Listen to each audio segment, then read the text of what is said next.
ಮಿಥಿಲಾ ಎಂದು ಕರೆಯಲ್ಪಡುವ ಪುರಾತನ ದೇಶವಾದ ವಿದೇಹದಲ್ಲಿ ನಾನು ಒಂದು ಬ್ರಾಹ್ಮಣ ಅರ್ಚಕ ಪಂಗಡದಲ್ಲಿ ಜನಿಸಿದೆ. ಅನೇಕ ಪೀಳಿಗೆಗಳ ಹಿಂದೆಯೂ ದುರದೃಷ್ಟವು ನನ್ನ ಕುಟುಂಬವನ್ನು ಆವರಿಸಿತು ಮತ್ತು ಜನಕ ಕುಟುಂಬದವರಿಂದ ನಮ್ಮನ್ನು ಸೇವಕರನ್ನಾಗಿ ತೆಗೆದುಕೊಳ್ಳಲಾಗಿತ್ತು. ನಮ್ಮ ತಂದೆಯವರು ಮಹಾರಾಜ ರಹ ರಹಸ ರಸವರೋಮ ಜನಕನ ಮನೆಯಲ್ಲಿ ಕೆಲಸ ಮಾಡಿದರು ಮತ್ತು ಅನಂತರ ಹೆಸರಾಂತ ಶಿರಧ್ವಜ ಜನಕನ ಬಳಿ ಕೆಲಸ ಮಾಡಿದರು. ಅವರ ತಂದೆ ಮತ್ತು ಅಜ್ಜನವರು ಸಹ ಅರಮನೆಯಲ್ಲಿ ಕೆಲಸ ಮಾಡಿದರು ಮತ್ತು ನಮ್ಮ ತಂದೆಯವರು ಬರುವ ಹೊತ್ತಿಗೆ ಅರಮನೆಯಲ್ಲಿ ಒಂದು ಒಳ್ಳೆಯ ಹೆಸರನ್ನು ಗಳಿಸಿದರು ಮತ್ತು ಇತರ ಸಹಾಯಕರು ಮತ್ತು ಸೇವಕರಿಂದ ಅವರಿಗೆ ಒಳ್ಳೆಯ ಬೆಲೆ ಇತ್ತು. ನಮ್ಮ ತಂದೆಯವರ ದೇಹ ಮತ್ತು ಮನಸ್ಸು ಸಂಪೂರ್ಣವಾಗಿ ಮಹಾರಾಜ ಮತ್ತು ಅವರ ಕುಟುಂಬಕ್ಕೆ ಮೀಸಲಾಗಿತ್ತು ಮತ್ತು ಇದನ್ನೇ ಜೀವನದಲ್ಲಿ ನಮ್ಮ ಪಾತ್ರವೆಂದು ನನಗೆ ಚಿಕ್ಕಂದಿನಿಂದಲೂ ತಿಳಿಸಿಕೊಡಲಾಗಿತ್ತು. ಮಹಾರಾಜನಿಗೆ ಯಾವುದೇ ರೀತಿಯಲ್ಲಿ ಸಹಾಯ ಮಾಡುವುದಾಗಲಿ, ಅದು ಯಾವುದೇ ಕೆಲಸವಾಗಿದ್ದರೂ ಸಹ ನಮ್ಮ ತಂದೆಯವರು ಕೀಳು ಅಂತ ಅನಿಸುತ್ತಿರಲಿಲ್ಲ. ನನಗೆ ನನ್ನ ತಾಯಿಯ ನೆನಪಿಲ್ಲ. ನಾನು ಚಿಕ್ಕವಳಿದ್ದಾಗ ನನ್ನ ತಾಯಿ ತೀರಿಕೊಂಡರು. ಹಾಗಾಗಿ ನನ್ನ ಕುಟುಂಬದಲ್ಲಿದ್ದವರು ನನ್ನ ತಂದೆಯವರು ಮಾತ್ರ. ನಾನು ಮತ್ತು ಅನೇಕ ಸೇವಕರೊಂದಿಗೆ ಚಿಕ್ಕವಳಾಗಿದ್ದಾಗ ಬೆಳೆದೆ ಅವರೊಂದಿಗೆ. ನಮ್ಮ ತಂದೆಯವರು ಮನೆಗೆಲಸವನ್ನು ಮಾಡುವಾಗ ನಾನು ಯಾವಾಗಲೂ ಅವರ ಜೊತೆಗೆ ಹೋಗುತ್ತಿದ್ದೆ, ಏಕೆಂದರೆ ಅವರ ದೃಷ್ಟಿಯಿಂದ ನಾನು ಹೊರಗಿನಿರುವುದನ್ನು ಅವರು ಸಹಿಸುತ್ತಿರಲಿಲ್ಲ. ನಾನು ಮಗುವಾಗಿದ್ದಾಗ ದೇಶವನ್ನು ನೋಡಿಕೊಳ್ಳುವ ಜವಾಬ್ದಾರಿ ತಂದೆಯಿಂದ ಮಗನಿಗೆ ಬಂದಿತ್ತು. ಯಾವಾಗ ಶಿರಧ್ವಜ ಜನಕರಾಜನೊಂದಿಗೆ ಆಗ ಅವನನ್ನು ಎಲ್ಲಾ ಜನರು ಒಬ್ಬ ಮಹಾರಾಜನಿಗೆ ಕೊಡಬೇಕಾದ ಸಹಜ ಭಕ್ತಿ ಮತ್ತು ವಿಧೇಯತೆಗಳಿಂದಲೂ ಹೆಚ್ಚಾದ ಭಾವನೆಯಿಂದ, ಪೂಜ್ಯ ಭಾವನೆಯಿಂದ ನೋಡಿದರು. ಹೊಸ ಮಹಾರಾಜನ ಕುರಿತಾಗಿ ತನ್ನ ತಂದೆಯವರಿಗೆ ಹೆಚ್ಚಿನ ಗೌರವವಿತ್ತು ಎಂದು ಹೇಳುವುದು ಸಣ್ಣ ಮಾತಾಗುತ್ತದೆ. ಮನೆಯಲ್ಲಿರುವ ನಮಗೆ ಜನಕ ಬಾಬಾ ತಂದೆ ಎಂದು ನಮ್ಮಿಂದ ಕರೆಸಿಕೊಳ್ಳುತ್ತಿದ್ದ ಅವರು ಚಿಕ್ಕ ವಯಸ್ಸಿನಲ್ಲಿದ್ದಾಗಲೇ ಸಹ ಚಿಕ್ಕವರು ಮತ್ತು ದೊಡ್ಡವರಿಗೆಲ್ಲರಿಗೂ ತಂದೆಯ ಹಾಗಿದ್ದರು. ಆ ದೇಶದಲ್ಲಿ ಅವರನ್ನು ಕೇವಲ ಮಹಾರಾಜನಾಗಿ ಕಾಣದೆ ಒಬ್ಬ ದೊಡ್ಡ ತಪಸ್ವಿಯಾಗಿಯೂ ಭಾವಿಸುತ್ತಿದ್ದರು. ಅವರ ಶ್ರೇಷ್ಠತೆಯನ್ನು ಕೆಲವು ರಾಜರು ಮಾತ್ರ ಸರಿದೂಗಲು ಸಾಧ್ಯವಿತ್ತು. ಇದನ್ನು ನಂಬದವರು ನಮ್ಮ ತಂದೆಯವರು ಮಾತ್ರವೇ ಆಗಿರಲಿಲ್ಲ. ಅಂದ್ರೆ ಇದು ರಸವರೋಮ ಅನ್ನೋ ಜನಕ ಅವ್ರ ಮನೇಲಿ ಇವರು ಮಿಥಿಲೆ ಇದಾರಲ್ಲ, ಅವ್ರ ಅಪ್ಪ ಕೆಲಸ ಮಾಡ್ತಾ ಇರ್ತಾರೆ. ಅಂದ್ರೆ ಮಹಾರಾಜರು ಅವರು ತಂದೆ ಇರುವಾಗ್ಲೂ ಅವ್ರು ಎಲ್ಲರಿಗೂ ಗೌರವ ಕೊಡ್ತಾ ಇರ್ತಾರೆ. ಅದೇ ತರ ಇವಾಗ ಅವ್ರ ಮಗ ಈಗ ಅವ್ರನ್ನು ಸಹ ದೊಡ್ಡವ್ರು ಇರ್ಬೋದು ಚಿಕ್ಕವ್ರು ಇರ್ಬೋದು ಎಲ್ಲರಿಗೂ ಗೌರವ ಕೊಡ್ತಾರೆ. ಅವ್ರ ತಾಯಿ ಮಿಥಿಲೆಯ ತಾಯಿ ಅವ್ರು ಚಿಕ್ಕ ವಯಸ್ಸಲ್ಲಿ ಇರುವಾಗ್ಲೇ ತೀರ್ಕೊಂಡಿರ್ತಾರೆ. ಅವರು ತಂದೆ ಜೊತೆನೆ ಬೆಳ್ದಿರ್ತಾರೆ. ಈಗ ತಂದೆ ರಾಜರ ಮನೇಲಿ ಕೆಲಸ ಮಾಡಕ್ ಹೋಗ್ತಿರ್ತಾರೆ. ಇವಳು ಚಿಕ್ಕ ಮಗು ಆಗಿರೋದ್ರಿಂದ ತಂದೆ ಜೊತೆ ಇವಳು ಸಹ ಮಹಾರಾಜರ ಮನೆಗೆ ಹೋಗಿರ್ತಾಳೆ. ಅಲ್ಲಿ ಅವ್ರ ತಂದೆ ಕೆಲಸ ಮಾಡೋದನ್ನೆಲ್ಲ ಅವಳು ಗಮನಿಸ್ತಾ ಇರ್ತಾಳೆ. ನನಗೆ ನನ್ನ ತಂದೆಯವರು ಚಿಕ್ಕಂದಿನಲ್ಲಿಯೇ ಹೇಳಿದರು, ಮಹಾರಾಜರು ತಮ್ಮ ಜೀವನದಲ್ಲಿ ಜನರ ನಡುವೆ ತಾರತಮ್ಯ ಮಾಡಿರಲಿಲ್ಲ ಎಂದು. ಏಕೆಂದರೆ ಅವರು ಒಬ್ಬ ವ್ಯಕ್ತಿಯ ಆಂತರಿಕ ಭಾವನೆಯನ್ನು ನೋಡುತ್ತಿದ್ದರೆ ಹೊರತು ಬಾಹ್ಯ ಆಕಾರವನ್ನಲ್ಲ. ಅಂದ್ರೆ ಇವರು ಒಳ ಮನಸ್ಸಿಂದ ನೋಡ್ತಿದ್ರು, ಎಲ್ಲರೂ ಒಂದೇ ಅಂತ. ಆದ್ರೆ ಅವರು ಬಾಹ್ಯ ಲೋಕ ಈಗ ಹೇಳ್ತಾರಲ್ಲ, ಅವರು ಕೀಳ್ ಜಾತಿ ಮೇಲ್ ಜಾತಿ ಅಂತ, ಆತರ ಅವರು ಮೇಲಿಂದೇನು ನೋಡ್ತಾ ಇರ್ಲಿಲ್ಲ. ಅವ್ರ ಅಂತರವಾಗಿ ಅಂದ್ರೆ ಅವ್ರ ಒಳ ಮನಸ್ಸಿಂದ ಎಲ್ಲರನ್ನೂ ಒಂದೇ ರೀತಿಲಿ ನೋಡ್ತಾ ಇದ್ರು. ವ್ಯಕ್ತಿಯ ಹೃದಯದೊಳಗೆ ನೋಡುತ್ತಿದ್ದರು. ಇದು ಚೆನ್ನಾಗಿ ಗೊತ್ತಿರುವ ಸಂಗತಿಯಾಗಿತ್ತು ಮತ್ತು ಗುಣವೇ ಅವರನ್ನು ಜನರ ಮನಸ್ಸಿನಲ್ಲಿ ಬಹು ಎತ್ತರಕ್ಕೆ ಕೊಂಡೊಯ್ಯುತ್ತಿತ್ತು. ಮಹಾರಾಜ ಮತ್ತು ಜನರ ಮಧ್ಯೆ ಪರಸ್ಪರ ಪ್ರೀತಿ ಇತ್ತು ಮತ್ತು ಆ ರೀತಿಯಲ್ಲಿ ದೇಶವು ಅಸಾಧಾರಣ ಸಾಮರಸ್ಯ ಮತ್ತು ಶಾಂತಿಯನ್ನು ಹೊಂದಿತ್ತು. ಅವರಿಗೆ ವಿರುದ್ಧವಾಗಿರುವವರ ಬಗ್ಗೆ ಕೇಳಿರಲಿಲ್ಲ ಮತ್ತು ಯಾವಾಗಲೂ ಜನರಿಗೆ ಒಳ್ಳೆಯದನ್ನೇ ಮಾಡುತ್ತಿದ್ದರು. ಕೆಲಸದ ಬಗ್ಗೆ ಪ್ರಶ್ನಿಸುವುದಕ್ಕೂ ಸಾಧ್ಯವಿರುತ್ತಿರಲಿಲ್ಲ. ಅವ್ರೇನಂದ್ರೆ ಯಾರನ್ನೂ ಹೀಯಾಳಿಸ್ತಿರ್ಲಿಲ್ಲ, ಯಾರಿಗೂ ಅವರು ನೋವು ಕೊಡ್ತಿರ್ಲಿಲ್ಲ. ಅಂದ್ರೆ ಅವ್ರಿಗೆ ಅವ್ರ ಮನಸ್ಥಿತಿನ ಅರ್ತು ಅದೇ ತರ ಅವ್ರು ನಡ್ಕೊಳ್ತಾ ಇದ್ರು ಮಹಾರಾಜರು. ಎಲ್ಲರನ್ನೂ ಪರಸ್ಪರ ಪ್ರೀತಿಯಿಂದ ಕಾಣ್ತಾ ಇದ್ರು. ನಾನು ಬೆಳೆದ ಮೇಲೆ ಮತ್ತು ಕೆಲಸ ಮಾಡಿದ ಅರಮನೆಯು ಸುಂದರವಾಗಿತ್ತು, ಆದರೆ ಹೆಚ್ಚಾಗಿ ಸಂಪತ್ತು ಅಥವಾ ಭವ್ಯತೆಯನ್ನು ಅದು ತೋರ್ಪಡಿಸುತ್ತಿರಲಿಲ್ಲ. ಸರಳತೆ ಮತ್ತು ಸೌಂದರ್ಯ ಒಂದರ ಪಕ್ಕ ಒಂದು ಇದ್ದುವು. ಅರಮನೆಯನ್ನು ಕಲಾತ್ಮಕವಾಗಿ ಅಲಂಕರಿಸಲಾಗಿತ್ತು. ಹೂದಾನಿ ಮತ್ತು ಇತರ ಮಡಿಕೆಗಳಿಂದ, ಭಿತ್ತಿ ಚಿತ್ರಗಳು ಮತ್ತು ಉಣ್ಣೆಯ ಬಟ್ಟೆಗಳಿಂದ ಚಿತ್ರಿಸಲಾಗಿತ್ತು. ಮಹಾರಾಣಿ ಸುನೈನಾ ಅವರಿಗೆ ಒಳ್ಳೆಯ ಸೌಂದರ್ಯ ಪ್ರಜ್ಞೆ ಇತ್ತು ಮತ್ತು ಕೇವಲ ಅರಮನೆಯಲ್ಲಿ ಮಾತ್ರವಲ್ಲದೆ ಮಿಥಿಲೆಯ ಎಲ್ಲಾ ಕಡೆಯಲ್ಲಿಯೂ ಅವರ ಒಂದು ಸಂಸ್ಕಾರದಿಂದ ಎಲ್ಲರ ಮತ್ತು ಎತ್ತರದ ವಾತಾವರಣದಿಂದ ನಿರ್ಮಿಸುವುದಕ್ಕಾಗಿ ಸಹಾಯ ಮಾಡಿದರು. ಅಂದ್ರೆ ಬರೀ ಮಹಾರಾಜರು ಮಾತ್ರ ಅಲ್ಲ, ಅಲ್ಲಿನ ಮಹಾರಾಣಿ ಸುನೈನಾ ಅಂತ ಅವ್ರ ಹೆಸರು. ಅವರು ಸಹ ತುಂಬಾ ಅವ್ರಿಗೆ ಕಲಾತ್ಮಕವಾಗಿ ತುಂಬಾ ಮನಸ್ಸಿತ್ತು. ಅವರು ಅನೇಕ ಭಿತ್ತಿ ಚಿತ್ರಗಳನ್ನೆಲ್ಲ ಅವರು ಆ ಮನೆಗಳಲ್ಲೆಲ್ಲ ಅಲಂಕಾರಕ್ಕೆ ಹೂದಾನಿಗಳಂದ್ರೆ ಫ್ಲವರ್, ಇವಾಗೆಲ್ಲ ಫ್ಲವರ್ ಮಾಡ್ತಾರಲ್ಲ ಆತರ ಮಡಿಕೆಯಲ್ಲಿ ಇಟ್ಟಿದ್ರು. ಕೆಲವು ಭಿತ್ತಿ ಚಿತ್ರ ಅಂದ್ರೆ ಡ್ರಾಯಿಂಗ್ ಮಾಡಿ ಅದೆಲ್ಲ ಹಾಕಿದ್ರು. ಉಣ್ಣೆ ಬಟ್ಟೆಯಿಂದ ಕೆಲವು ಚಿತ್ರಗಳನ್ನೆಲ್ಲ ಬರ್ದಿದ್ರು. ಅಂದ್ರೆ ಅದು ಇವಳಿಗೆ ಮಿಥಿಲೆಗೆ ತುಂಬಾ ಅದೆಲ್ಲ ನೋಡಿ ಅವಳಿಗೂ ಸಹ ಅವ್ರ ಜೊತೆ ಇರ್ತಿದ್ಲು. ಅವಳಿಗೆ ಇಷ್ಟ, ಸುನೈನಾಗೂ ಮಿಥಿಲೆ ಅಂದ್ರೆ ಇಷ್ಟ ಆಗಿತ್ತು. ಮಹಾರಾಜ ಮತ್ತು ಮಹಾರಾಣಿಯರಿಗೆ ಮಕ್ಕಳಿರಲಿಲ್ಲ. ಜನಕ ಬಾಬಾರ ಸನ್ಯಾಸಿ ಗುಣವೇ ಇದಕ್ಕೆ ಕಾರಣವೆಂದು ಹೇಳಲಾಗಿತ್ತು. ಋಷಿಗಳು ಮತ್ತು ಸಾಧು ಸಂತರನ್ನು ಭೇಟಿ ಮಾಡುವುದರಲ್ಲಿ ಅಥವಾ ಅವರಿಗೆ ಅರಮನೆಯಲ್ಲಿ ಆತಿಥ್ಯ ಕೊಡುವುದರಲ್ಲಿ ಅಥವಾ ಏಕಾಂತದಲ್ಲಿ ಧ್ಯಾನ ಮಾಡುವುದರಲ್ಲಿಯೇ ಅವರ ಹೆಚ್ಚಿನ ಸಮಯ ಕಳೆದು ಹೋಗುತ್ತಿತ್ತು. ಅವರುಗಳು ಬಹು ದೂರದಿಂದ ಋಷಿ ಮಹಾರಾಜರೆಂದು ಅವರಿಂದ ಕರೆಸಿಕೊಳ್ಳಲ್ಪಡುವ ರಾಜನನ್ನು ಭೇಟಿ ಮಾಡಲು ಬರುತ್ತಿದ್ದರು. ಅವರು ಜ್ಞಾನಿಯಾಗಿದ್ದರಿಂದ ಯಾವುದೇ ವ್ಯಕ್ತಿಯ ಸಮಸ್ಯೆಯನ್ನು ಬಗೆಹರಿಸುತ್ತಿದ್ದರು. ಹಾಗೆಯೇ ಜನರಿಗೆ ಉಪಯೋಗವಾಗುತ್ತಿತ್ತು ಮತ್ತು ಹಾಗಾಗಿ ಅವರು ನಮಗೆ ಹತ್ತಿರವಾದ ಮತ್ತು ಪ್ರೀತಿ ಪಾತ್ರನಾದ ಬಾಬಾ ಆಗಿದ್ದರು. ಅಂದ್ರೆ ಅವರು ಮಕ್ಕಳಿರ್ಲಿಲ್ಲ ರಾಜರಿಗೆ, ಅವ್ರನ್ನ ಬಾಬಾ ಸನ್ಯಾಸಿ ಅಂತ ಕರಿತಾ ಇದ್ರು. ಅವರು ಯಾರೊಬ್ರು ಏನೇ ಸಮಸ್ಯೆ ತಂದ್ರು ಆ ಸಮಸ್ಯೆಗೆ ಅವರು ಪರಿಹಾರನ ಕೊಡ್ತಾ ಇದ್ರು. ಯಾಕಂದ್ರೆ ಅವರು ಅಷ್ಟು ಧ್ಯಾನ ಮಾಡಿ ಅಷ್ಟು ಜ್ಞಾನ ಪಡೆದಿದ್ರು. ಆದ್ರಿಂದ ಅವರು ಎಲ್ಲರಿಗೂ ಒಳ್ಳೆಯ ಉತ್ತರನ ಕೊಡ್ತಾ ಇದ್ರು. ನನ್ನ ತಂದೆಯವರನ್ನು ಹೊರತುಪಡಿಸಿ ಹೆಚ್ಚಿನ ಜನರಿಗೆ ಇದು ಒಂದು ಸಂತೋಷದ ವಿಷಯವಾಗಿತ್ತು. ಮಹಾರಾಜರಿಗೆ ಹತ್ತಿರದಲ್ಲಿದ್ದ ಅವರ ಆಶೀರ್ವಾದವನ್ನು ಪಡೆದಿದ್ದರು ಸಹ ತನ್ನ ತಂದೆಯವರಲ್ಲಿ ಒಂದು ವಿಧವಾದ ಕಠಿಣ ಮತ್ತು ಅಸಂತೋಷವನ್ನು ವ್ಯಕ್ತಪಡಿಸುವ ಗುಣವಿತ್ತು. ಬರೀ ಮಾತಿಗೆ ನಮ್ಮ ತಂದೆಯವರು ಶಿಸ್ತಿನ ವ್ಯಕ್ತಿ ಎಂದು ಹೇಳುವುದು ಒಂದು ಲಘುವಾದ ವಿವರಣೆಯಾದೀತು. ಮಹಾರಾಜರ ಕೆಲಸವನ್ನು ಅವರು ತುಂಬು ಅಚ್ಚುಕಟ್ಟಾಗಿ ಮಾಡುತ್ತಿದ್ದರು. ಅವರು ಯಾವಾಗಲೂ ಇತರ ಸೇವಕರು ಮತ್ತು ಸಹಾಯಕರು ಮಾಡಿದ ಕೆಲಸವನ್ನು ಮತ್ತೊಮ್ಮೆ ಮಾಡುತ್ತಿದ್ದರು, ಏಕೆಂದರೆ ಆ ಕೆಲಸಗಳನ್ನು ಇನ್ನೂ ಚೆನ್ನಾಗಿ ಮಾಡಲು ಸಾಧ್ಯವಿದೆ ಎಂದು ಹೇಳುತ್ತಿದ್ದರು. ಆದರೆ ಅವರು ಕೆಲಸವನ್ನು ವಿನಯದಿಂದ ಮಾಡುತ್ತಿದ್ದರು. ನಾನು ಯಾವಾಗಲೂ ಅಂದುಕೊಳ್ಳುತ್ತಿದ್ದೆ, ತುಂಬಾ ವಿನಯದಿಂದ ಮಾಡುತ್ತಿದ್ದರು ಒಬ್ಬ ವ್ಯಕ್ತಿ ಯಾವಾಗಲೂ ಉತ್ತಮವಾಗಿ ಕೆಲಸ ಮಾಡಬಹುದು ಎಂದು. ಅವರು ಪದೇ ಪದೇ ಹೇಳುತ್ತಿರುವುದನ್ನು ನಾನು ಕೇಳಿಸಿಕೊಳ್ಳುತ್ತಿದ್ದೆ ಮತ್ತು ಯಾವಾಗಲೂ ಚೆನ್ನಾಗಿ ಕೆಲಸ ಮಾಡಲು ಸಾಧ್ಯವೇ ಎಂದು ಮನಸ್ಸಿನಲ್ಲಿ ಅಂದುಕೊಳ್ಳುತ್ತಾ ನಾನು ಮೌನವಾಗಿ ಪ್ರತಿಭಟನೆಯನ್ನು ಮಾಡುತ್ತಿದ್ದೆ. ನನ್ನನ್ನು ಅನೇಕ ಪೀಳಿಗೆಗಳಿಂದ ಕಾಡಿದ ದುರಾದೃಷ್ಟವನ್ನು ಜನಕ ಮಹಾರಾಜರ ಕುಟುಂಬದ ದಯೆಯಿಂದ ತಪ್ಪಿಸಿಕೊಂಡೆವು ಎಂದು ಹೇಳಲು ನಮ್ಮ ತಂದೆಯವರು ಎಂದಿಗೂ ಮರೆಯುತ್ತಿರಲಿಲ್ಲ. ನಾವು ನಮ್ಮ ಜೀವನವನ್ನು ಎಂದಿಗೂ ಅವರಿಗೆ ಮುಡುಪಾಗಿ ಇಡಬೇಕು ಎಂದು ಅವರು ಯಾವಾಗಲೂ ನನಗೆ ಹೇಳುತ್ತಿದ್ದರು. ಅವರ ಕರುಣೆ ಇಲ್ಲದಿದ್ದರೆ ನಮಗೆ ಏನಾಗುತ್ತಿತ್ತು ಎಂದು ನನಗೆ ಗೊತ್ತಿಲ್ಲ.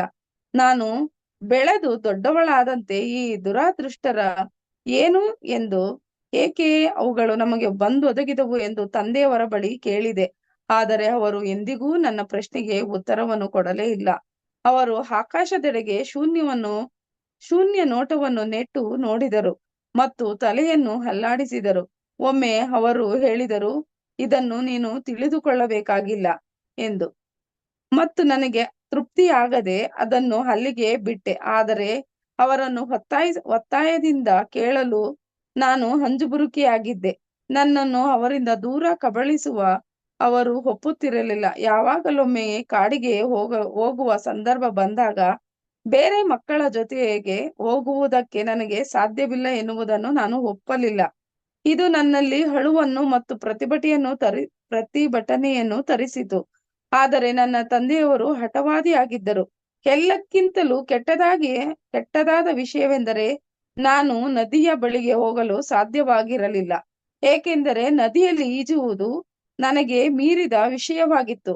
ನನಗೆ ಮಾತ್ರ ಈ ನಿರ್ಬಂಧ ಇದೆ ಎಂದು ಕಾಣಿಸುತ್ತಿತ್ತು. ಆದರೆ ನನ್ನ ತಂದೆಯವರು ಒತ್ತಿ ಹೇಳಿದರು ಮತ್ತು ಎಷ್ಟೇ ವಾದ ಮಾಡಿದರೂ ಅವರು ಚಲಿಸುತ್ತಿರಲಿಲ್ಲ. ಅಂದ್ರೆ ಅವಳಿಗೆ ಈಗ ಸ್ವಲ್ಪ ದೊಡ್ಡವಳಾಗಿದ್ದಾಳೆ. ಆಗ ಅವಳಿಗೆ ಗೊತ್ತಾಗ್ತಿದೆ. ಅವರು ಯಾವಾಗ್ಲೂ ರಾಜ್ರ ಬಗ್ಗೆ ಹೇಳ್ತಾ ಇರ್ತಾರ ಅವರಪ್ಪ. ನಾವು ನಮ್ ಜೀವನದಲ್ಲಿ ಎಂದಿಗೂ ಅವ್ರಿಗೋಸ್ಕರ ನಮ್ಮ ಜೀವನನ ಮುಡುಪಾಗಿಡ್ಬೇಕು. ಅವ್ರು ಇಲ್ಲ ಅಂದ್ರೆ ಇವತ್ತು ನಾವು ಏನಾಗ್ತಿದ್ವೋ ಗೊತ್ತಿಲ್ಲ ಅಂತ ಹೇಳಿ ಅವರು ಹೇಳ್ತಾ ಇರ್ತಾರೆ. ಅದೇ ಇವಳಿಗೆ ಏನಾಗುತ್ತೆ, ಮಿಥಿಲೆಗೆ ಯಾವಾಗ್ಲೂ ಅಪ್ಪ ಅವ್ರನ್ನೇ ಕೊಂಡಾಡ್ತಾರಲ್ಲ ಅಂತ ಕೇಳ್ತಾಳೆ. ಇದಕ್ಕೆಲ್ಲ ಕಾರಣ ಏನು, ಯಾವ ಕಾರಣಕ್ಕೋಸ್ಕರ ಈ ತರ ಆಯ್ತು ಅಂತ. ಅವರು ಇದನ್ ಮಾತ್ರ ನೀನು ಕೇಳ್ಬೇಡ ಅಂತ ಹೇಳ್ತಾರೆ. ಅವ್ರು ಏನಾದ್ರೂ ಕಾಡಿಗೆ ಹೋಗ್ಬೇಕಾದ್ರೆ ಬೇರೆ ಮಕ್ಕಳ ಜೊತೆ ಇವಳನ್ನ ಬಿಟ್ಟು ಹೋಗ್ತಾರೆ. ಆದ್ರೆ ಇವಳು ಆ ನದಿ ತೀರಕ್ ಮಾತ್ರ ಹೋಗಕ್ ಅವ್ರು ಯಾವತ್ತೂ ಬಿಡಲ್ಲ. ಅಲ್ಲಿಗೆ ನೀನು ಹೋಗ್ಬೇಡ, ಇನ್ನು ಚಿಕ್ಕವಳು ಅಂತ ಹೇಳ್ತಾ ಇರ್ತಾರೆ. ನನಗೆ 8 ಅಥವಾ 9 ವರ್ಷ ಆಗುವವರೆಗೂ ಬೆಳಗಿನ ಸಮಯದಲ್ಲಿ ನಾನು ಸ್ವಲ್ಪ ಮನೆಗೆಲಸ ಮಾಡುವ ಅವಕಾಶವನ್ನು ಪಡೆದುಕೊಳ್ಳುವವರೆಗೆ ಮನೆ ಚೆನ್ನಾಗಿ ನೋಡಿಕೊಳ್ಳಲು ಅವಶ್ಯಕತೆ ಇರುವಾಗ ಎಲ್ಲಾ ಕೆಲಸ ಕಾರ್ಯಗಳ ಮೇಲ್ವಿಚಾರಣೆಯನ್ನು ನನ್ನ ತಂದೆಯವರು ನೋಡಿಕೊಳ್ಳುತ್ತಿದ್ದಾಗ ನಾನು ಅವರ ಜೊತೆ ಇರುತ್ತಿದ್ದೆ. ನನ್ನ ತಂದೆಯವರು ಸಾಯಂಕಾಲ ಕೋಣೆಗೆ ಹಿಂದಿರುವುದಕ್ಕೂ ಮೊದಲು ಅವರು ಮಹಾರಾಜ ಜನಕನ ಆಶೀರ್ವಾದವನ್ನು ಪಡೆಯುತ್ತಿದ್ದರು. ಕೆಲವೊಂದು ಬಾರಿ ಅವರ ಜೊತೆಯಲ್ಲಿ ಹೋಗುವುದಕ್ಕೆ ಅವಕಾಶ ದೊರೆಯುತ್ತಿತ್ತು. ನನ್ನ ತಂದೆಯವರು ಮಹಾನ್ ತಪಸ್ವಿಯಾದ ಪಾದಗಳ ಮೇಲೆ ತಮ್ಮ ಶಿರವನ್ನು ಇಟ್ಟಿರುವಾಗ ಬಾಗಿಲ ಬಳಿ ನಾನು ನಾಚಿಕೆಯಿಂದ ನಿಂತಿರುತ್ತಿದ್ದೆ. ನಾನು ಅವರನ್ನು ದಿಟ್ಟಿಸಿ ನೋಡುತ್ತಿದ್ದುದನ್ನು ನಾನು ಜ್ಞಾಪಿಸಿಕೊಂಡೆ. ಘನತೆ ವೆತ್ತ ಎತ್ತರ ಮೈಕಟ್ಟಿನ ಜನಕ ಬಾಬಾ ಅವರ ತಲೆ ಕೂದಲು ಹಿಂದಕ್ಕೆ ಕಟ್ಟಲ್ಪಟ್ಟಿತ್ತು ಮತ್ತು ಬೆಳೆಯುತ್ತಿರುವ ಗಡ್ಡದಲ್ಲಿ ಬೂದು ಬಣ್ಣದ ಕೂದಲು ಈ ಚಿಕ್ಕ ವಯಸ್ಸಿಗೆ ಕಾಣುತ್ತಿತ್ತು. ಅವರ ಪ್ರಾಯದ ವಯಸ್ಸಿನಲ್ಲಿಯೇ ಒಬ್ಬ ದೊಡ್ಡ ವ್ಯಕ್ತಿಗೆ ಇರಬಹುದಾದ ಜ್ಞಾನವನ್ನು ಪಡೆದುಕೊಂಡಂತೆ ಕಾಣುತ್ತಿತ್ತು. ಅವರು ತುಂಬಾ ಕಡಿಮೆ ಆಹಾರವನ್ನು ಸೇವಿಸುತ್ತಿದ್ದರು. ಅವರ ಗಾತ್ರವು ಚಿಕ್ಕದಾಗಿತ್ತು. ಅವರ ಮುಖ ಲಕ್ಷಣವು ತುಂಬಾ ಮಾಟವಾಗಿತ್ತು. ನೇರ ನಾಸಿಕ ಮತ್ತು ತುಂಬು ತುಟಿಗಳು ಅವರ ಗಡ್ಡದಿಂದ ಮರೆಮಾಚಲ್ಪಟ್ಟವು. ಅವರ ಮುಖವು ತುಂಬಾ ಕರುಣೆ ಮತ್ತು ಪ್ರಶಾಂತತೆಯಿಂದ ಕೂಡಿತ್ತು. ನಮ್ಮ ತಂದೆಯವರು ಸ್ವಲ್ಪ ಭಿನ್ನವಾಗಿ ಕಾಣುತ್ತಿದ್ದರು. ಅವರ ಗಾತ್ರವು ಮಹಾರಾಜರಂತೆ ಚಿಕ್ಕದಾಗಿ ಕಾಣಿಸಬೇಕು ಎನ್ನುವ ಕಾರಣದಿಂದ ಅವರು ಎತ್ತರವಾಗಿದ್ದರೂ ಸಹ ಅವರು ಸ್ವಲ್ಪ ಬಗ್ಗುತ್ತಿದ್ದರು. ಅವರ ಭುಜಗಳು ಸಹ ಸ್ವಲ್ಪ ಬಾಗುತ್ತಿದ್ದವು. ಅವರು ಜನಕ ಬಾಬಾಗಿಂತ ಕಡಿಮೆ ಆಹಾರವನ್ನು ಸೇವಿಸುತ್ತಾ ಇದ್ದುದರಿಂದ ಅವರು ರಾಜನಿಗಿಂತಲೂ ಸಣ್ಣದಾಗಿದ್ದರು ಮತ್ತು ಅವರ ಮುಖ ಯಾವಾಗಲೂ ನಿರ್ದಯ ಭಾವನೆ ಇರುತ್ತಿತ್ತು. ಅದು ರಾಜರು ಇದ್ದಾಗ ಮಾತ್ರ ಸ್ವಲ್ಪ ಮೃದುವಾಗಿ ಬದಲಾಗುತ್ತಿತ್ತು. ರಾತ್ರಿಯ ಧಾರ್ಮಿಕ ಆಚರಣೆಗೆ ನಾನು ನನ್ನ ತಂದೆಯವರ ಜೊತೆ ಹೋದಾಗ ರಾಜರು ಮೃದುವಾದ ಧ್ವನಿಯಲ್ಲಿ ವಿಶ್ರಾಂತಿಯನ್ನು ತೆಗೆದುಕೋ ದುಷ್ಯಂತ, ನಿನಗೆ ಒಳ್ಳೆಯ ನಿದ್ರೆಯು ಬರಲು ಎಂದು ಹೇಳುತ್ತಿರುವುದನ್ನು ಕೇಳಿಸಿಕೊಂಡೆ. ಸಮಯದ ಪರಿವೆಯೇ ಇಲ್ಲದೆ ನನ್ನ ತಂದೆಯವರು ಆ ಧಾರ್ಮಿಕ ಆಚರಣೆಯನ್ನು ಮಾಡುತ್ತಿದ್ದರು. ಏಕೆಂದರೆ ಅವರಿಗೆ ಗೊತ್ತಿತ್ತು ಮಹಾರಾಜರು ಸ್ವಲ್ಪ ಮಾತ್ರ ನಿದ್ರೆ ಮಾಡುತ್ತಾರೆ ಮತ್ತು ನನ್ನ ತಂದೆಯವರನ್ನು ಕರೆದುಕೊಳ್ಳಲು ಸಿದ್ಧರಾಗುತ್ತಾರೆ ಎಂದು. ನನ್ನ ತಂದೆಯವರು ಈ ಆಶೀರ್ವಾದವಿಲ್ಲದೆ ಮಲಗುತ್ತಿರಲಿಲ್ಲ. ಒಮ್ಮೆ ನಾನು ಅವರನ್ನು ಕೇಳಿದೆ, ಹೀಗೆ ಏಕೆಂದು. ಅವರು ಉತ್ತರಿಸಲು, ಅಕಸ್ಮಾತ್ತಾಗಿ ನಾನು ನಿದ್ರೆಯಲ್ಲಿಯೇ ಮರಣಿಸಿದರೆ ಮಹಾರಾಜನ ಆಶೀರ್ವಾದ ಅವರಿಗೆ ಇರಬೇಕು ಎನ್ನುವುದು ಅವರ ಬಯಕೆಯಾಗಿತ್ತು. ಈ ಉತ್ತರವು ನನಗೆ ಯಾವುದೇ ರೀತಿಯ ಆರಾಮವನ್ನು ತರಲಿಲ್ಲ. ನನ್ನ ತಂದೆಯವರ ರಾತ್ರಿ ಸತ್ತು ಹೋದರೆ ನನ್ನ ಗತಿ ಏನು ಎಂದು ಯೋಚಿಸಿದೆ. ಅಂದ್ರೆ ಇವರು ದಿನ ಏನ್ ಮಾಡ್ತಾ ಇದ್ರು ಅಂದ್ರೆ, ಇವಳು ಚಿಕ್ಕವಳು 8-9 ವರ್ಷ ಇರುವಾಗ ತಂದೆ ಜೊತೆ ಅರಮನೆಗೆ ಹೋಗ್ತಾ ಇದ್ಲು. ಆದ್ರೆ ಇಲ್ಲಿ ಅರಮನೆಲಿ ಅವರೆಲ್ಲ ಕೆಲಸ ಮಾಡೋರ್ನ ಮೇಲ್ವಿಚಾರಣೆ ನೋಡ್ಕೊಳ್ತಾ ಇದ್ರು ಇವ್ರ ತಂದೆ. ಅದೇ ತರ ಇವ್ರು ಏನ್ ಮಾಡಿದ್ರು, ದಿನ ಸಂಜೆ ಆ ರಾಜರು ಅವರು ಮಲ್ಗೋ ಕೋಣೆಗೆ ಹೋದ್ಮೇಲೆ ಅವ್ರ ಹತ್ರ ಹೋಗಿ ಆಶೀರ್ವಾದ ಪಡ್ಕೊಂಡು ಆಮೇಲೆ ಇವ್ರ ಮನೆಗೆ ಹಿಂದಿರುಗ್ತಾ ಇದ್ರು. ಒಂದೊಂದ್ಸತಿ ಎಷ್ಟೋ ಸಮಯ ಅವ್ರಿಗೆ ಎಷ್ಟೋ ರಾತ್ರಿ ಅವರು ಅವ್ರ ಆಶೀರ್ವಾದಕ್ಕೋಸ್ಕರ ಕಾಯ್ತಾ ನಿಂತಿರೋರಂತೆ. ಅವ್ರು ಆಶೀರ್ವಾದ ಸಿಕ್ಲಿಲ್ಲ ಅಂದ್ರೆ ಅವ್ರು ಮನೆಗೆ ಹೋಗಿ ನಿದ್ದೆ ಮಾಡ್ತಾ ಇರ್ಲಿಲ್ಲ. ಅದಕ್ಕೆ ಒಂದ್ ದಿವ್ಸ ಕೇಳ್ತಾಳೆ ಮಿಥಿಲೆ, ನೀವ್ ಈ ತರ ಮಾಡ್ತಾ ಇದ್ದೀರಲ್ಲ ಏನಕ್ಕೆ ಅಂತ ಕೇಳಿದಾಗ ಅದಕ್ಕೆ ಅವ್ರು ಹೇಳ್ತಾರೆ, ನಾನೇನಾದ್ರೂ ಮಲ್ಗಿದ್ ಕಡೆನೆ ತೀರ್ಕೊಂಡ್ಬಿಟ್ರೆ ಅವಾಗ ನಮ್ಮ ರಾಜರ ಆಶೀರ್ವಾದ ನನಗ್ ಸಿಕ್ಕಲ್ಲ. ಅದಕ್ಕೋಸ್ಕರ ನನ್ಗ ಅವ್ರ ಆಶೀರ್ವಾದ ಬೇಕು ಅಂತ ಹೇಳ್ತಾರೆ. ಅವಾಗ ಅವಳಿಗೆ ಯೋಚನೆ ಮಾಡ್ತಾಳೆ, ನನ್ ತಂದೆ ಅಕಸ್ಮಾತ್ ಆಗಿ ರಾತ್ರಿ ಮಲ್ಗಿ ಅಲ್ಲೇ ಪ್ರಾಣ ಬಿಟ್ರೆ ನನ್ ಗತಿ ಏನು ಮುಂದೆ ಅಂತ ಇವಾಗ ಅವಳು ಯೋಚನೆ ಮಾಡ್ತಾ ಇರ್ತಾಳೆ. ಕೆಲವೊಂದು ಬಾರಿ ಜನಕ ಬಾಬಾರು ವಾರಗಟ್ಟಲೆ ಅರಮನೆಯನ್ನು ಬಿಟ್ಟು ಹೋಗುತ್ತಿದ್ದರು. ದೇಶದಲ್ಲಿರುವ ಯಾರಾದರೂ ಒಬ್ಬ ಸಾಧುವನ್ನು ಭೇಟಿ ಮಾಡುತ್ತಿದ್ದರು ಅಥವಾ ಏಕಾಂತದಲ್ಲಿ ಕುಳಿತು ಧ್ಯಾನ ಮಾಡಲು ಹೋಗುತ್ತಿದ್ದರು. ಆ ಸಮಯಗಳಲ್ಲಿ ನನ್ನ ತಂದೆಯವರಿಗೆ ಆತಂಕವಾಗುತ್ತಿತ್ತು ಮತ್ತು ಅವರ ಬರುವಿಕೆಯ ಮೇಲೆ ನನ್ನ ತಂದೆಯವರ ಜೀವವು ನಿಂತಿತ್ತು ಎನ್ನುವ ಹಾಗೆ ಅವರು ರಾತ್ರಿಯೆಲ್ಲ ಎಚ್ಚರವಾಗಿದ್ದು ಜನಕ ಬಾಬಾರ ಆಗಮನವನ್ನೇ ಎದುರು ನೋಡುತ್ತಿದ್ದರು. ನನ್ನನ್ನು ಸರಿಯಾಗಿ ನೋಡಿಕೊಳ್ಳುತ್ತಿರಲಿಲ್ಲ ಎಂದು ನಾನು ನನ್ನ ತಂದೆಯವರ ನಿಷ್ಕರುಣೆಯನ್ನು ತಪ್ಪಾಗಿ ಭಾವಿಸಿದೆ ಮತ್ತು ಹಾಗಾಗಿ ನನ್ನ ಮೇಲೆ ಪ್ರೀತಿ ಇಲ್ಲ ಎನ್ನುವ ಭಾವನೆಯು ನನ್ನಲ್ಲಿ ಮೊಳಕೆ ಒಡೆಯಲು ಶುರುವಾಯಿತು. ನಾನು ಚಿಕ್ಕವಳಿದ್ದಾಗ ಅವರ ಉಪಸ್ಥಿತಿಯಲ್ಲಿ ನನಗಾಗುತ್ತಿದ್ದ ಹಂಜುಬುರುಕುತನವು ಬಹುಶಃ ಅವರಲ್ಲಿದ್ದ ಮಾತೃತ್ವದ ಕೊರತೆಯನ್ನು ಅಥವಾ ಅವರು ನಮ್ಮ ಕೆಲಸದಲ್ಲಿ ಮುಳುಗಿ ಹೋಗುತ್ತಿದ್ದ ಕಾರಣದಿಂದಾಗಿರಬಹುದು. ಆದರೆ ಒಂದು ಮಗುವಿನ ಬೆಳವಣಿಗೆಗೆ ಬೇಕಾಗಿರುವ ಭಾವಾವೇಶವನ್ನು ಮತ್ತು ಭಾವನೆಗಳ ಏರಿಳಿತವನ್ನು ಗಣನೆಗೆ ತೆಗೆದುಕೊಂಡ ಹಾಗೆ ಕಾಣಿಸುತ್ತಿರಲಿಲ್ಲ.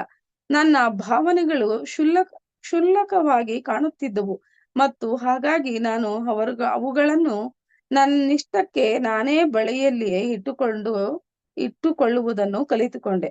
ಅಂದ್ರೆ ಈಗ ಅವಳಿಗೆ ಅನ್ಸ್ತಿತ್ತು ಚಿಕ್ಕವಳಿರುವಾಗ, ನನ್ ತಂದೆಗೆ ನನ್ ಮೇಲೆ ಪ್ರೀತಿನೇ ಇಲ್ಲ, ನನ್ನ ತುಂಬಾ ನಿಷ್ಠೂರ ಮಾಡ್ತಾರೆ, ರಾಜರು ಅಂದ್ರೇನೆ ಅವ್ರಿಗೆ ಇಷ್ಟ, ನನ್ನನ್ನ ಅವರು ಪ್ರೀತಿ ಕೊಡಲ್ಲ ಅಂತ ಅವಳು ಅನ್ಕೊಂಡ್ಲು.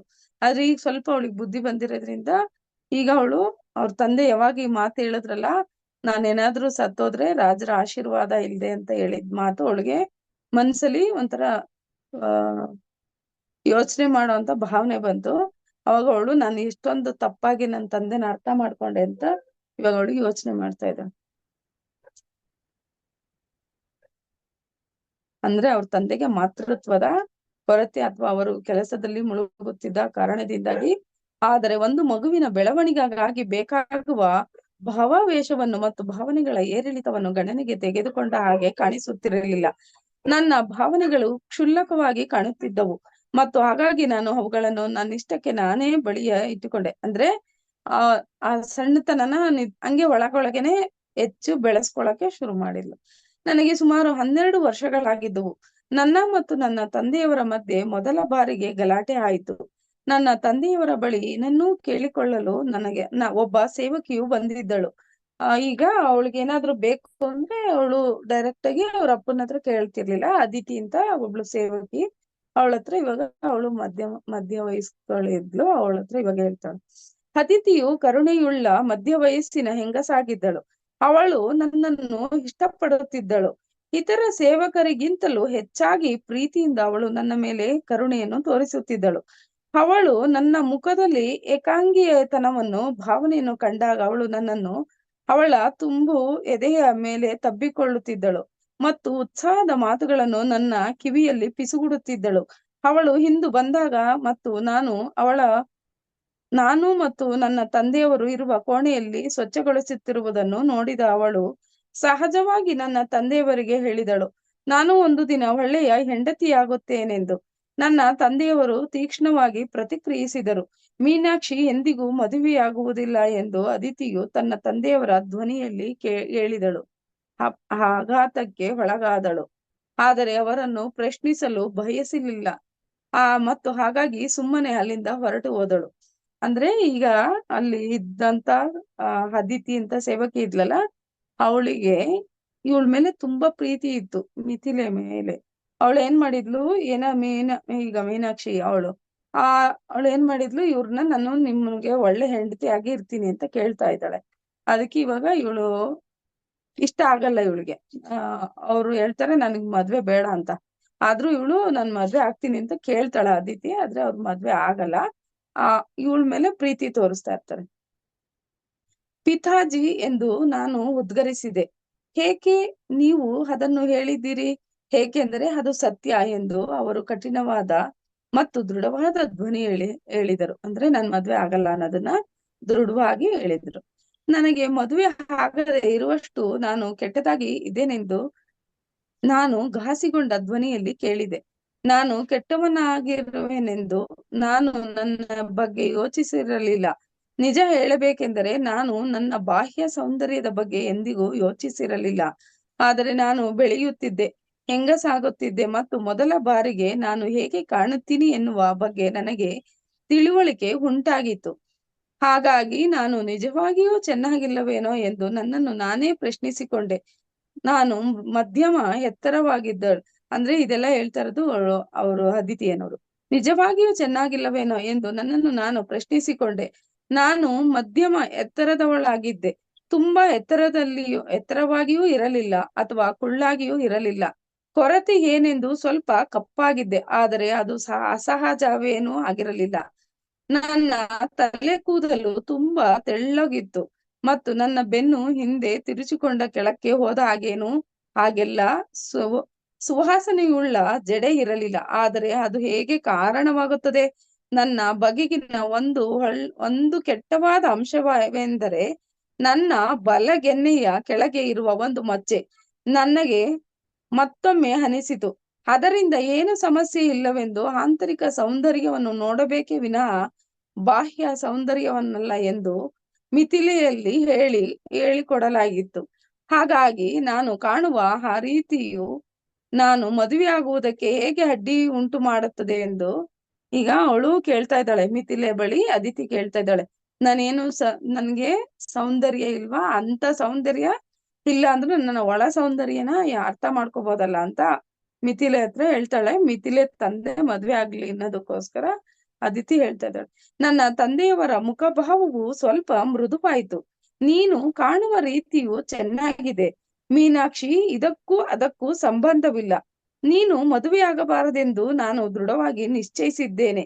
ಏಕೆಂದರೆ ನೀನು ಮದುವೆಯಾದರೆ ನಿನ್ನನ್ನು ದುರಾದೃಷ್ಟ ಆವರಿಸಿಕೊಂಡು ಬಿಡುತ್ತದೆ. ಯಾವಾಗಲೂ ಅದನ್ನೇ ಏಕೆ ಹೇಳುತ್ತಿರುತ್ತೀಯಾ ನೀನು ಎಂದು ನಾನು ಅಳಲು ಆರಂಭಿಸಿದೆ. ನಾನು ಜೀವನ ಪೂರ್ತಿ ನೀನು ದುರಾದೃಷ್ಟದ ಬಗ್ಗೆಯೂ ಹೇಳುವುದನ್ನು ಕೇಳಿದ್ದೇನೆ. ಯಾವ ರೀತಿಯ ದುರಾದೃಷ್ಟ ಪಿತಾಜಿ? ಇತರರಂತೆ ನಾವು ಏಕೆ ಸಂತೋಷವಾಗಿರಲು ಸಾಧ್ಯವಿಲ್ಲ? ನಾವು ಏಕೆ ಇತರರಿಗಿಂತ ಕಡಿಮೆ ಅದೃಷ್ಟವಂತರು? ಏಕೆ ಪಿತಾಜಿ? ಏಕೆ? ಕಣ್ಣಿನಿಂದ ಧಾರಾಕಾರವಾಗಿ ನೀರನ್ನು ಸುರಿಸಿದಳು. ನಾನು ಎಂದಿಗೂ ತಂದೆಯವರ ಬಳಿ ಅಷ್ಟು ಭಾವುಕಳಾಗಿ ಇರಲಿಲ್ಲ. ನಾನು ಸಂತೋಷವಾಗಿ ಇರುವುದಕ್ಕೆ ಬೇಕಾಗಿರುವ ದಾರಿಯನ್ನು ಅವರು ಮುಚ್ಚುತ್ತಿದ್ದಾರೆ ಎನ್ನುವ ಅನಿಸಿಕೆ ತಡೆದುಕೊಳ್ಳುವುದು ತುಂಬಾ ಕಷ್ಟವಾಗಿತ್ತು. ನನ್ನ ತಂದೆಯವರು ಉತ್ತರಿಸಲಿಲ್ಲ. ಅವರು ಗಾಳಿಯ ಕಡೆ ತಲೆ ಎತ್ತಿ ನೋಡಿದರು. ಅವರು ಅಂತಿಮವಾಗಿ ಹೇಳಿದರು, ಕೆಲವೊಂದು ವಿಷಯಗಳನ್ನು ನಾವು ಬದಲಾಯಿಸುವುದಕ್ಕೆ ಸಾಧ್ಯವಿಲ್ಲ ಮಗು. ಹಿಂದೆ ಮಾಡಿದ್ದನ್ನು ನಾನಾಗಲಿ ಅಥವಾ ನೀನಾಗಲಿ ಬದಲಾಯಿಸಲು ಸಾಧ್ಯವಿಲ್ಲ. ಜನಕ ಬಾಬಾ ಅವರು ಸಹ ಬದಲಾಯಿಸಲಾಗುವುದಿಲ್ಲ. ಆದರೆ ನನಗೆ ಸಹನೆಯನ್ನು ಮತ್ತು ಬಲಿದಾನವನ್ನು ಮತ್ತು ಅನುಸರಿಸುವುದನ್ನು ಹೇಳಿಕೊಟ್ಟಿದ್ದಾರೆ. ಇದನ್ನೇ ನಾನು ನಿನಗೆ ಕಲಿಸಲು ಬಯಸುತ್ತೇನೆ. ನಿನಗೆ ಜೀವನದಲ್ಲಿ ಏನನ್ನು ಕೊಟ್ಟಿದೆಯೋ ಅದನ್ನು ಒಪ್ಪಿಕೊಳ್ಳುವುದನ್ನು ನೀನು ಕಲಿಯಬೇಕು. ನೀನು ನಿನ್ನ ಕರ್ತವ್ಯವನ್ನು ಶ್ರದ್ಧೆಯಿಂದ ಮಾಡಿದರೆ ನನ್ನಂತೆಯೇ ನೀನೂ ಸಹ ನೆಮ್ಮದಿಯನ್ನು ಕಾಣುತ್ತೀಯ ಎಂದು ಹೇಳಿದರು.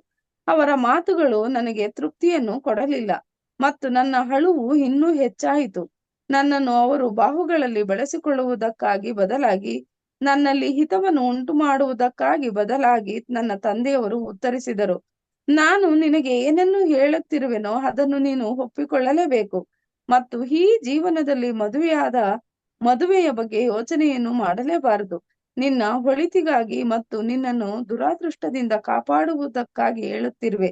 ಈ ಮಾತುಗಳನ್ನು ಹೇಳಿ ಮತ್ತು ಕೋಣೆಯಿಂದ ನಿರ್ಗಮಿಸಿದರು ಮತ್ತು ನಾನು ಹತಾಶೆಯಿಂದ ಕುಸಿದೆ. ಇದಾದ ನಂತರ ನಮ್ಮ ಮಧ್ಯೆ ಒಂದು ದೊಡ್ಡ ಕಂದಕ ಉಂಟಾಯಿತು ಮತ್ತು ಕೆಲವು ಮಾತುಗಳನ್ನು ಆಡುತ್ತಿದ್ದೆವು. ಅಂದ್ರೆ ಈಗ ಅವರು ಇಬ್ರು ಮಧ್ಯೆ ಒಂದು ಸಂವಾದ ನಡೆಯುತ್ತೆ. ಈಗ ಇವರು ಮದ್ವೆ ಆಗ್ಬೇಕು ಅಂತ ಅವಳು ಹೇಳ್ತಾಳೆ, ಆದ್ರೆ ಅವ್ರಿಗೆ ಬೇಡ ಅಂತ. ಈಗ ಅವಳಿಗೊಂಥರ ಸ್ವಲ್ಪ ಇಬ್ರಿಗೂ ಮಾತಿನ ಮಧ್ಯೆ ಒಂದ್ ಸ್ವಲ್ಪ ವಿರಸ ಬಂದಿದೆ ಈಗ. ನನ್ನ ತಂದೆಯವರ ಮತ್ತು ನನ್ನ ಮಧ್ಯೆ ಇದ್ದ ಭಿನ್ನಾಭಿಪ್ರಾಯ ಹೊರತಾಗಿಯೂ ಅವರೊಬ್ಬ ಒಳ್ಳೆಯ ಸೇವಕನೆಂದು ಹೇಳಬಹುದಿತ್ತು. ಮನೆಯಲ್ಲಿ ಇತರರು ಅವರನ್ನು ಗೌರವಿಸುತ್ತಿರುವುದನ್ನು ಕಾಣಬೇಕಾಗಿತ್ತು ಮತ್ತು ನಾನು ಅವರ ನಡತೆಯನ್ನು ಅನುಸರಿಸಲು ಪ್ರಯತ್ನಿಸುತ್ತಿದ್ದೆ.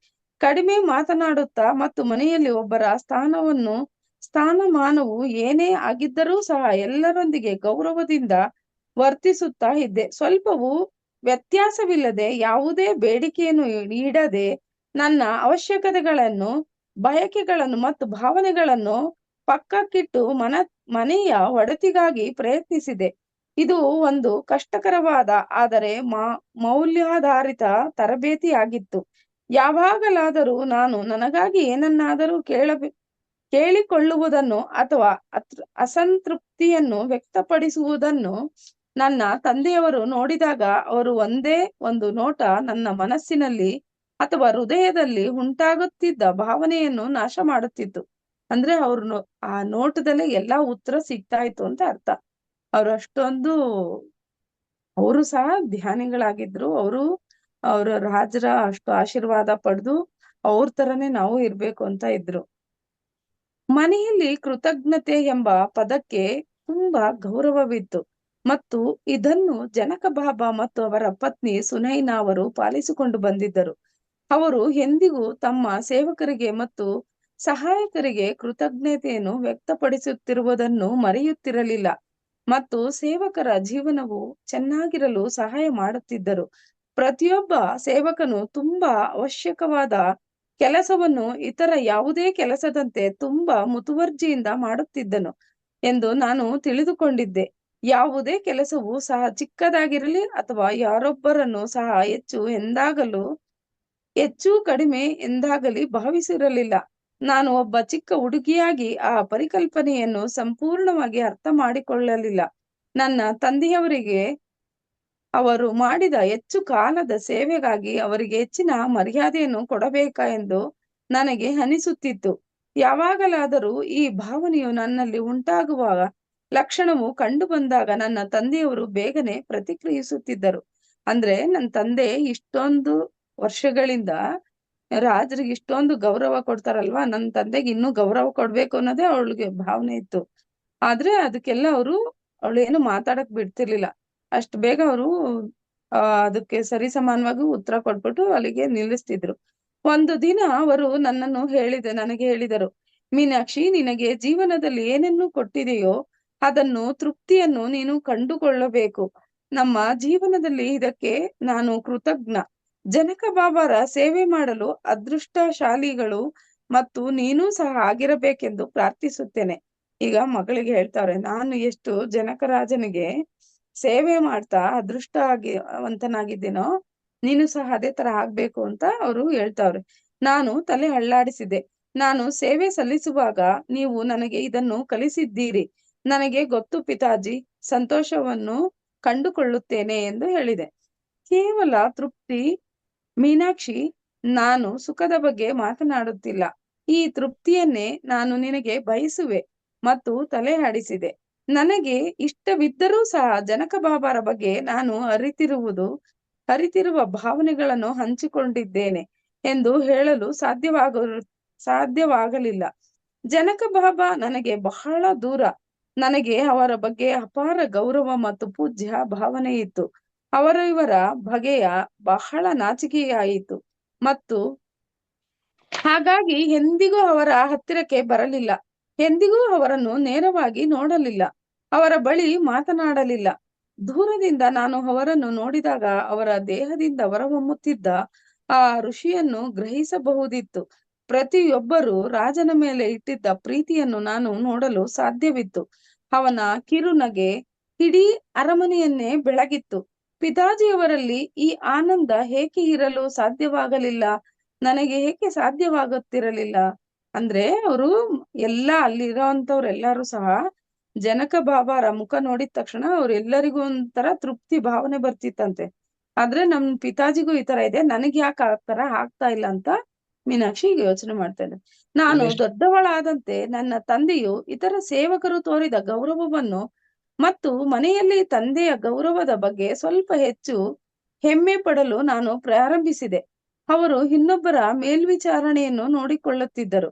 ಯಾವುದೇ ಕೆಲಸವು ನಿಂತು ಹೋಗದ ಹಾಗೆ ಮನೆಯು ಸರಾಗವಾಗಿ ನಡೆಯುವಂತೆ ನೋಡಿಕೊಳ್ಳುತ್ತಿದ್ದರು. ಒಂದು ವೇಳೆ ಸೇವಕರು ಅನಾರೋಗ್ಯ ಪೀಡಿತರಾಗಿದ್ದರೆ ಅಥವಾ ಕಾರಣಾಂತರಗಳಿಂದ ತಮ್ಮ ಕರ್ತವ್ಯಗಳನ್ನು ನಿರ್ವಹಿಸಲು ಸಾಧ್ಯವಾಗದಿದ್ದರೆ ತನ್ನ ತಂದೆಯೇ ತಕ್ಷಣ ಆ ಕೆಲಸವನ್ನು ನಿರ್ವಹಿಸುತ್ತಿದ್ದರು. ಅವರು ಅವರಿಗೆ ತುಂಬಾ ಕಡಿಮೆ ಅಥವಾ ಕೀಳಾಗಿರಲಿಲ್ಲ. ನಾನು ಅಂದುಕೊಂಡ ಹಾಗೆ ಅವರು ತಮ್ಮ ಸ್ಥಾನಮಾನದ ಕೆಳಗಿರುವ ಮನೆಗೆಲಸದವರನ್ನೂ ಸಹ ಕೆಲಸಗಳನ್ನು ಮಾಡುತ್ತಿದ್ದರು. ಆದರೆ ಬಹುಮಟ್ಟಿಗೆ ನಾನು ಸುಮ್ಮನೆ ಇರುತ್ತಿದ್ದೆ. ಒಂದು ದಿವಸ ನಾನು 15 ವರ್ಷದವಳಾಗಿದ್ದಾಗ ನನ್ನ ತಂದೆ ಅರಮನೆಯನ್ನು ಪ್ರವೇಶಿಸಿದ ನೆಲವನ್ನು ಪ್ರವೇಶಿಸಿದೆ. ಆಗ ನೆಲವನ್ನು ಉಜ್ಜುತ್ತಿದ್ದಾಗ ಅದನ್ನು ನಾನು ಅಲ್ಲಿಗೆ ಬಂದೆ.